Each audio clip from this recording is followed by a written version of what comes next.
Order book की मदद से हम इंडियन स्टॉक मार्केट के टाइमिंग को समझेंगे, लेकिन इसके लिए सबसे पहले हमें ऑर्डर बुक को अच्छे से समझना होगा। साथ ही साथ ये ऑर्डर बुक आती कहाँ से है, इसे भी हमें समझना होगा। तभी हम इंडियन स्टॉक मार्केट के टाइमिंग को अच्छे से काफी डीप में समझ पाएंगे। देखो, मुझे नहीं पता कि ये वीडियो कितना लंबा होने वाला है, क्योंकि हमारे पास इतना सारा डेटा है डिस्कस करने के लिए। अगर हम इंडियन स्टॉक मार्केट के टाइमिंग को ध्यान से देखें तो हमें इतने सारे अलग अलग टाइमिंग देखने को मिलते हैं, जिसे हम मल्टीपल सेशन कहते हैं। लेकिन अगर हम इसे लॉजिकल वे में कनेक्ट करें तो ये कुछ इस तरीके से दिखाई देता है। लेकिन अगर हम इसके और डीप में जाएं तो हमें काफी सारे new concept and hidden info देखने को मिलती है। तो चलो इन्हें स्टेप बाय स्टेप एक लॉजिकल वे में कनेक्ट करते हैं।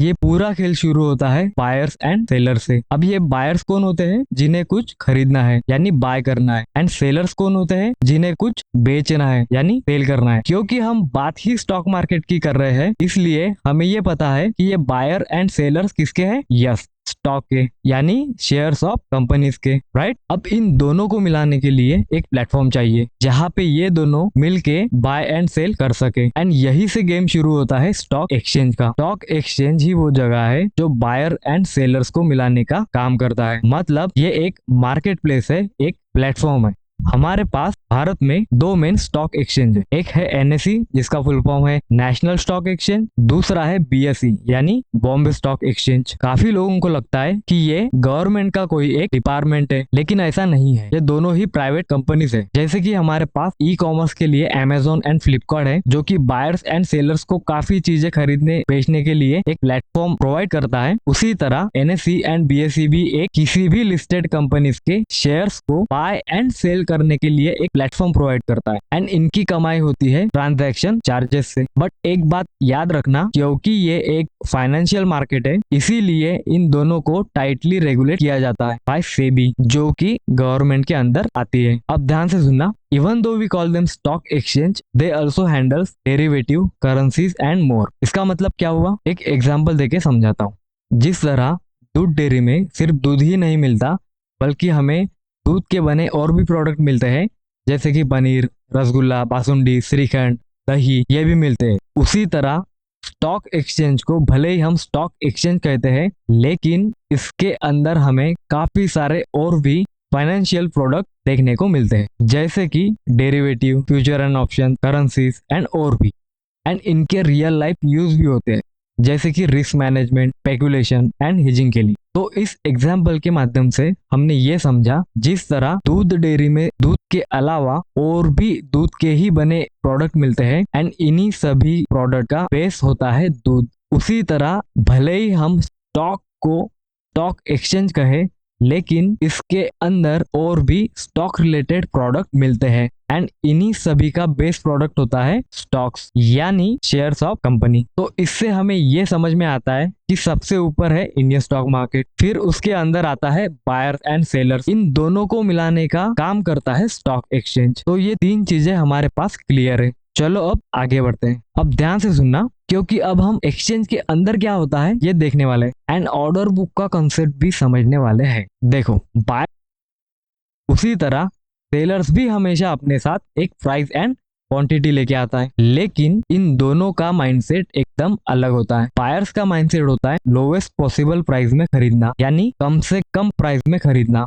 यानी डिस्काउंट में खरीद। एंड सेलर्स का माइंडसेट होता है हाईएस्ट पॉसिबल में बेचना, यानी ज्यादा से ज्यादा प्राइस में बेचना, यानी प्रीमियम में बेचना। अब इन दोनों के बीच में ट्रेडिंग तभी हो पाएंगी जब buy price is equal to sell price हो, यानी demand is equal to supply हो। लेकिन हर बार सेम माइंडसेट नहीं होता। अब ध्यान से सुनो, मार्केट में कंडीशंस हमेशा बदलती रहती है, इमोशन चेंज होते रहते हैं, एंड करंट कंडीशन जैसे कि ओवरनाइट न्यूज, ग्लोबल मार्केट का अप डाउन होना, किसी भी कंपनी की रिपोर्टिंग पॉजिटिव या नेगेटिव होना, इस पर भी ऑर्डर चेंज होते रहते हैं। जैसे कि मैंने पहले ही कहा था, बायर्स एंड सेलर्स हमेशा अपने साथ क्वांटिटी एंड प्राइस लेके आते हैं। तो इन दोनों के ऑर्डर की एक लिस्ट बनानी पड़ेगी, तभी तो ऑर्डर को एक दूसरे के साथ मैच कर सकेंगे। अब फिर से ध्यान से सुनना, एक्सचेंज इन सभी ऑर्डर्स को कलेक्ट करता है एंड उसकी लिस्ट बनाता है, एंड इसके लिए एक्सचेंज के पास एक सॉफ्टवेयर होता है जिसे हम एक्सचेंज सॉफ्टवेयर सिस्टम कहते हैं। एंड लेडीज एंड जेंटलमैन, इसी के अंदर होती है ऑर्डर बुक। ऑर्डर बुक को हम सिंपल भाषा में real time list of buy and sell orders कह सकते हैं। अब ऑर्डर बुक अपने आप में कोई सॉफ्टवेयर नहीं है, बट ये एक डेटा स्ट्रक्चर है जिसे डिजाइन किया गया है एक्सचेंज का जो सॉफ्टवेयर सिस्टम होता है उसके अंदर। इसका काम जितने भी ऑर्डर्स आते हैं उन ऑर्डर्स को रिकॉर्ड एंड मैच करना होता है। ये एक सैंपल इमेज है ऑर्डर बुक की जिसे हम आगे देखेंगे। तो चलो अब हम ऑर्डर बुक की मदद से इंडियन स्टॉक मार्केट के टाइमिंग को समझते हैं स्टेप बाय स्टेप। देखो, अगर हम सिर्फ ऊपर ऊपर देखें तो हमें इंडियन स्टॉक मार्केट में 3 मेन सेशन देखने को मिलते हैं। पहला है प्री ओपनिंग सेशन जिसे हम स्टेप 1 में देखेंगे। दूसरा है रेगुलर ट्रेडिंग सेशन जिसे स्टेप 2 में देखेंगे। एंड लास्ट में आता है पोस्ट क्लोजिंग सेशन जिसे हम स्टेप 3 में देखेंगे। अगर हम स्टेप 1 से लेके स्टेप 3 तक देखें तो हमें सबसे पहले टाइम जो दिखता है वो 9 AM दिखता है एंड सबसे लास्ट में 4 PM दिखता है, राइट। लेकिन यहाँ पे मैंने स्टेप 0 भी लिखा है एंड उसे एक सेपरेट बॉक्स में स्टेप 1 2 3 से एकदम अलग रखा है एंड दोनों बॉक्सेस में एक छोटी सी गैप भी रखी है। ऐसा क्यों? एंड अगर आपने इसके टाइमिंग को नोटिस किया तो आप देखेंगे कि ये 8:45 को शुरू होता है। क्या इसका मतलब मार्केट 9 बजे नहीं 8:45 को खुलता है? देखो, स्टेप 0 को हम सबसे लास्ट में देखेंगे एंड उसका एक रीजन है, उसे मैं लास्ट में बताऊंगा। सबसे पहले हम स्टेप 1 एंड 2 एंड 3 को 1 बाय 1 देखते हैं। इंडियन स्टॉक मार्केट में सबसे पहले प्री ओपनिंग सेशन होता है एंड इसका टाइमिंग 9 AM से 9:15 तक एंड ये एक शॉर्ट एंड स्पेशल सेशन होता है जो कि 15 मिनट का होता है before regular market open. Main बात यह है कि इस सेशन में ट्रेडिंग होती ही नहीं, सिर्फ आपके ऑर्डर्स को कलेक्ट किया जाता है बट एक भी ऑर्डर एग्जीक्यूट नहीं होता। ऐसा क्यों? क्योंकि मार्केट हमेशा एक कैलकुलेटेड प्राइस पे ओपन होता है, वो भी 9:15 को, एंड इस प्राइस का कैलकुलेशन होता है इस प्री ओपनिंग सेशन में। तो चलो इसे ऑर्डर बुक की मदद से समझते हैं। अब ये सेशन 3 फेजेस में डिवाइड किया जाता है। फेज 1 होता है ऑर्डर कलेक्शन, 9 बजे से 9:08 तक। इसमें आप ऑर्डर प्लेस कर सकते हैं, यानी ऑर्डर की एंट्री कर सकते हैं, उसे मॉडिफाई कर सकते हैं या फिर कैंसिल भी कर सकते हैं। ये है ऑर्डर बुक। 9 बजे से पहले ये कुछ इस तरह दिखती है, लेकिन जैसे ही 9 बजते हैं तब इसमें ऑर्डर आना शुरू हो जाते हैं एंड 9:08 तक ये कुछ इस तरीके से दिखाई देती है एंड यहाँ पे फेज 1 खत्म हो जाता है। अब यहाँ से शुरू होता है फेज 2। अब आपने जितने भी ऑर्डर प्लेस किए थे वो सब फ्रीज हो जाते हैं। अब आप यानी इन्वेस्टर ना ही कोई न्यू ऑर्डर डाल सकते हैं, ना ही पुराने ऑर्डर को मॉडिफाई कर सकते हैं, ना ही कोई भी ऑर्डर कैंसिल कर सकते हैं। तो यहाँ पे होता क्या है, देखो, फेज 2 स्टार्ट होता है 9:08 से 9:12 तक, सिर्फ 3 मिनट्स का होता है। ऑर्डर बुक में फेज 1 में जितने भी बाय एंड सेल ऑर्डर्स आए थे उन्हीं ऑर्डर को इस फेज 2 में मैच किया जाता है एंड प्राइस की डिस्कवरी की जाती है। यानी 9:15 को जब रेगुलर मार्केट ओपन होता है तो स्टॉक मार्केट किस प्राइस पे ओपन होगा ये मैचिंग इंजन के द्वारा कैलकुलेट किया जाता है। अब आप सोच रहे होंगे कि ऑर्डर बुक में इतने सारे नंबर आए कहां से एंड इसे कैलकुलेट कैसे किया जाता है। देखो, इसे कैलकुलेट किया जाता है कॉल ऑक्शन मैकेनिज्म से एंड इसे हम नेक्स्ट वीडियो में देखेंगे, क्योंकि इसके अंदर काफी सारे न्यू कॉन्सेप्ट होते हैं जैसे कि equilibrium, market equilibrium, equilibrium price, total demand, total supply. तो इसे हम नेक्स्ट डेडिकेटेड वीडियो में कवर करेंगे, क्योंकि हमारा फोकस अभी सिर्फ मार्केट के टाइमिंग के ऊपर है। अब शुरू होता है फेज 3। इसमें कुछ भी नहीं होता, जस्ट एक बफर पीरियड होता है, यानी extra time for system checking and preparation के लिए। ये है स्टेप 2। मार्केट ने पहले 15 मिनट में जितने भी ऑर्डर कलेक्ट किए थे उनको मैच करके एक प्राइस निकाली थी। बस अब उसी प्राइस पे जितने भी ऑर्डर्स मैच हुए थे अब उन सारे ऑर्डर्स को एक साथ एग्जीक्यूट किया जाता है जैसे ही 9:15 होते हैं एंड यही हमारा ऑफिशियल टाइमिंग होता है। ऑफिशियली ओपन हो जाता है, मतलब यानी आपकी डेली कैंडल बनना शुरू हो जाती है एंड इसी कैंडल की जो ओपनिंग प्राइस होती है वो मार्केट ने ऑलरेडी कैलकुलेट की थी स्टेप 1 में, जिसे हमने ऑलरेडी डिस्कस किया है। अब ये सेशन चलता है 9:15 AM से 3:30 तक, यानी दोपहर के 3:30 तक। इसमें आप स्टॉक यानी किसी भी कंपनी के शेयर्स, डेरिवेटिव्स जैसे फ्यूचर्स एंड ऑप्शन की ट्रेडिंग कर सकते हो, यानी बाय एंड सेल कर सकते हो लाइव मार्केट में। एक बात ध्यान रखना, ये जो स्टेप 1 है 9 बजे से 9:15 तक, जिसे हम प्री ओपनिंग सेशन कहते हैं, ये सिर्फ होता है स्टॉक्स के लिए एंड इसमें future and option market completely inactive होता है। यानी प्री ओपन में आप फ्यूचर एंड ऑप्शन में कुछ भी बाय एंड सेल नहीं कर सकते एज ऑफ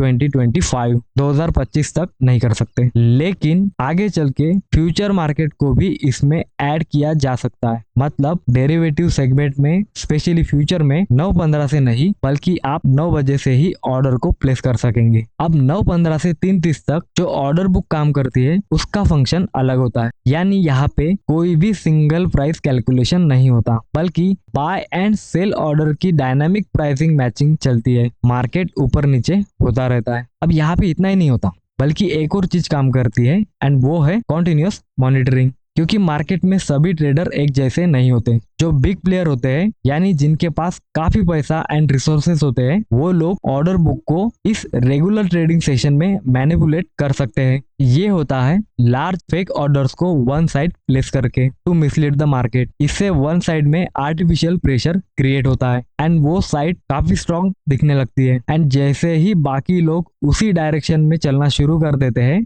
तभी ये लोग यानी बिग प्लेयर अपने ऑर्डर को कैंसिल करके मार्केट के अपोजिट डायरेक्शन में ऑर्डर प्लेस करना शुरू कर देते हैं एंड प्रॉफिट बुक कर देते हैं। इसे मार्केट को गुमराह करना यानी मैनिपुलेट करना कहा जाता है एंड ये कंप्लीटली इलीगल है हमारे रेगुलेटेड मार्केट में। अब ये कॉन्टिन्यूअस मॉनिटरिंग होती कैसे है ये देखेंगे। देखो एक्सचेंज के सॉफ्टवेयर में दो चीजें होती है, matching engine tool plus surveillance tool. देखो अब मैचिंग इंजन की मदद से आपके ऑर्डर को दूसरे ऑर्डर के साथ मैच किया जाता है, यानी आप अगर बायर हो तो आपके लिए बेस्ट सेलर ढूंढा जाता है एंड आपका ट्रेड एग्जीक्यूट किया जाता है एंड अगर आप सेलर हो तो आपके लिए बायर ढूंढा जाता है एंड आप दोनों के ऑर्डर्स को मैच करके एग्जीक्यूट किया जाता है एंड ये लाइव मार्केट में कॉन्टिन्यूसली चलता रहता है। साथ ही साथ एक और टूल भी काम करता है जिसे हम एक्सचेंज का सर्वेलेंस टूल भी कहते हैं। इस टूल की मदद से सभी ट्रेडर्स के ऑर्डर को स्टोर किया जाता है एंड फेक ऑर्डर के साथ मैच किया जाता है। ये मॉनिटर करता है ऑर्डर के कैंसिलेशन पैटर्न को। अल्गोरिदम मैट्रिक्स को ट्रैक करके ऑर्डर टू ट्रेड रेशियो पे नजर रखता है। High ratio with frequent cancellation red flag show करता है एंड अगर किसी ने कुछ भी गड़बड़ी की तो उनके ट्रेडिंग पैटर्न की हिस्ट्री चेक करके उनके ऊपर पेनल्टी मार के उनको मार्केट से सस्पेंड कर दिया जाता है रूल्स एंड रेगुलेशन के अनुसार। Robust surveillance system and detection tool की मदद से फेक एक्टिविटी को रोका जा सकता है। बस इतना ही था स्टेप 2 में। अब जैसे ही 3:30 बज जाते हैं रेगुलर मार्केट क्लोज यानी बंद हो जाता है and post market session start हो जाता है एंड यहाँ पे सबसे बड़ा क्वेश्चन ये रहता है कि क्या हम 3:30 to 4 PM के बीच में ट्रेड कर सकते हैं या नहीं। तो चलो अब इसे देखते हैं। देखो सबसे पहले हम ये जानते हैं कि 3:30 बजे से लेकर 4 बजे के बीच में क्या होता है, यानी पोस्ट मार्केट सेशन में होता क्या है। पोस्ट मार्केट सेशन को 2 पार्ट में डिवाइड किया जाता है। एक होता है 3:30 से 3:40 तक जिसे क्लोजिंग प्राइस कैलकुलेशन के लिए रखा जाता है एंड दूसरा होता है 3:40 से 4 बजे तक जिसे पोस्ट मार्केट सेशन कहा जाता है। आओ अब इन दोनों को 1 by 1 डिस्कस करते हैं। देखो ड्यूरिंग 3:30 to 3:40 कोई भी ट्रेडिंग नहीं होती। यहाँ सिर्फ जो एक्सचेंज होते हैं यानी NSE एंड BSE वो ऑफिशियल क्लोजिंग प्राइस को कैलकुलेट करते हैं। जैसे ही स्टॉक मार्केट 3:30 को बंद हो जाता है एंड जिस प्राइस पर रुक जाता है उसे LTP कहा जाता है। बट ये LTP यानी लास्ट ट्रेडेड प्राइस फेयर नहीं होती एंड इसे मैनिपुलेट किया जा सकता है विथ स्मॉल ट्रेड, क्योंकि ये जो LTP होती है ये सिर्फ लास्ट एग्जीक्यूटेड ट्रेड को ही दर्शाती है यानी रिफ्लेक्ट करती है रिगार्डलेस ऑफ वॉल्यूम। इसीलिए स्टॉक मार्केट को एक स्टेबल एंड फेयर प्राइस मिल सके इसलिए ये जो स्टॉक एक्सचेंजेस होते हैं वो 3:30 से लेकर 3:40 तक डेटा एनालिसिस करके मार्केट को ऑफिशियल क्लोजिंग प्राइस देते हैं एंड याद रखना ये सिर्फ स्टॉक के लिए होता है। अगेन फ्यूचर एंड ऑप्शन इसमें पार्टिसिपेट नहीं करते। तो ये ऑफिशियल क्लोजिंग प्राइस निकाली कैसे जाती है, चलो इसे देखते हैं। देखो official closing price of stock calculated using VWAP यानी वॉल्यूम वेटेड एवरेज प्राइस। इसमें देखा जाता है कि लास्ट 30 मिनट्स में यानी रेगुलर सेशन के जो लास्ट 30 मिनट्स होते हैं 3 बजे से 3:30 तक उसका VWAP करके एक फाइनल प्राइस कैलकुलेट होती है। इंडेक्स में भी ये रूल लागू होता है। अब एक बात ध्यान रखना, ट्रेडिंग इंडिकेटर जिसे आप यूज करते हो यानी VWAP वो अलग होता है एंड एक्सचेंज का VWAP अलग होता है। इन दोनों का कोई संबंध नहीं है। इस तरह मार्केट को एक स्टेबल एंड फेयर प्राइस मिलती है। अब देखते हैं 3:40 से 4 बजे के बीच में क्या होता है। स्टार्टिंग में हमारे पास एक क्वेश्चन था, क्या हम 3:30 से 4 PM के बीच में ट्रेड कर सकते हैं? देखो, traders buy and sell order इस सेशन में जरूर प्लेस कर सकते हैं, बट आपके ऑर्डर एग्जीक्यूट होंगे ही इसकी कोई गारंटी नहीं होती, क्योंकि लिक्विडिटी काफी कम होती है। एंड एक और चीज, यहाँ पे कोई भी प्राइस निगोशिएशन नहीं होता, यानी आपको एक ही प्राइस पे बाय एंड सेल करना होगा एट डेज क्लोजिंग प्राइस, वो भी अगर आपका ऑर्डर किसी के साथ मैच हुआ तो ही, नहीं तो नहीं। एंड यस, ये क्लोजिंग प्राइस वही होती है जिसे एक्सचेंज 330 से 340 के बीच में कैलकुलेट किया था वीवैप से, जिसे हमने अभी अभी देखा था। अगेन, डेरिवेटिव मार्केट इसमें पार्टिसिपेट नहीं होता, ओनली फॉर स्टॉक्स। ये टाइमिंग उन लोगों के लिए रखा है जो रेगुलर सेशन में पार्टिसिपेट नहीं कर पाए या मिस कर गए। समटाइम्स मार्केट में किसी कंपनी की लेट न्यूज भी आती है, जैसे कि कोई डेवलपमेंट या अनाउंसमेंट, तब ट्रेडर्स इसमें पार्टिसिपेट करते हैं। अल्सो आप AMO यानी आफ्टर मार्केट ऑर्डर्स भी प्लेस कर सकते हो नेक्स्ट डे के लिए, मगर इसके लिए आपको अपने ब्रोकर्स के रूल को देखना होगा, वो कब अलाउ करते हैं एंड कब नहीं। तो अब हमने इंडियन स्टॉक मार्केट के टाइमिंग को स्टेप बाय स्टेप देख लिया है एंड 9 बजे से लेकर 4 बजे तक मार्केट में क्या क्या होता है ये सब हमने देख लिया। देखो, अगर हम सिर्फ टाइमिंग को देखते हैं तो हमें ज्यादा कुछ सीखने को नहीं मिलता, बट अगर हम इस तरीके से देखें तो हमें बहुत कुछ सीखने को मिलता है। बताता हूँ किस तरीके से। Most retail traders only focus on the basic trading hours, that is 9 बजे से 4 बजे तक, जिसे मैं अटेंशन विंडो कहता हूँ। बट बड़े बड़े trade often moves outside of that attention window. ये इंस्टीट्यूशनल ट्रेड्स काफी केयरफुली टाइम्ड होते हैं to avoid detection and price impact, and ये सिग्नल्स करते हैं coordinated transfer of large stake. जैसे कि मैंने पहले ही कहा था कि हम स्टेप 0 को सबसे लास्ट में देखेंगे। इसका एक मेन रीजन है, वो है इसमें रिटेल ट्रेडर्स पार्टिसिपेट ही नहीं कर सकते, ओनली इंस्टीट्यूशन ही पार्टिसिपेट कर सकते हैं। एंड सबसे बड़ी बात तो ये है कि यहाँ पे जो ट्रेडिंग होती है वो लाइव मार्केट को हिट ही नहीं करती, मतलब